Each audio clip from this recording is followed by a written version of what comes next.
Ready? Start.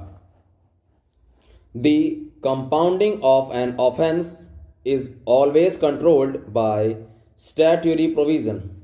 There are various features in the compounding of an offense, and those features must be satisfied before it can be claimed by the offender that the offense has been compounded.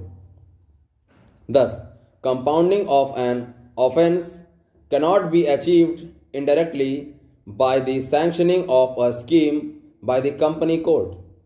The learned counsel also relied on a few other judgments in order to contend the scheme of compromise operates a statutory consent, and the same will have the effect of reconstructing legally enforceable debts or liabilities of the company.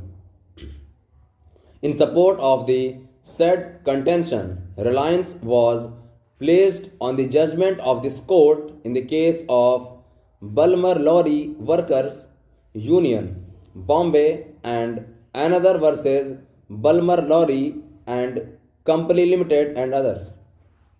That decision related to a settlement reached in a proceeding under Industrial Disputes Act in which a representative union was a party. The court held that such a settlement is binding on all the workmen of undertaking. This court fails to understand the application of this ratio to the facts of the present case. Reliance was also placed by the learned counsel for the appellants on the decision of this court in the case of S.G.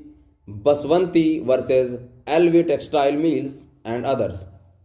In that case, also the question of an agreement under Section 18 of Industrial Disputes Act came up for consideration by this court.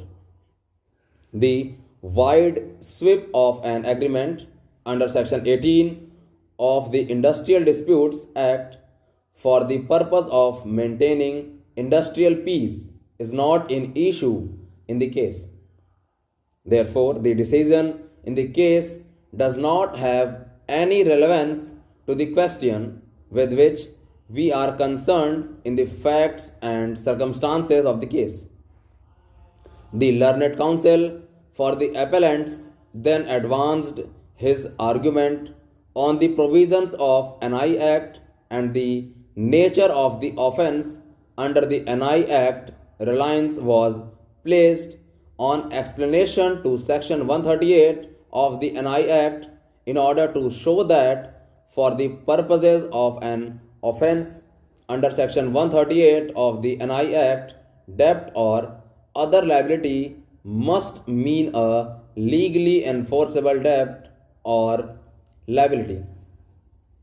The learned counsel urged that even if a check is issued by the appellant company and which has been subsequently dishonored, the same is a check relating to the debt of the company in respect of which there is a sanctioned scheme.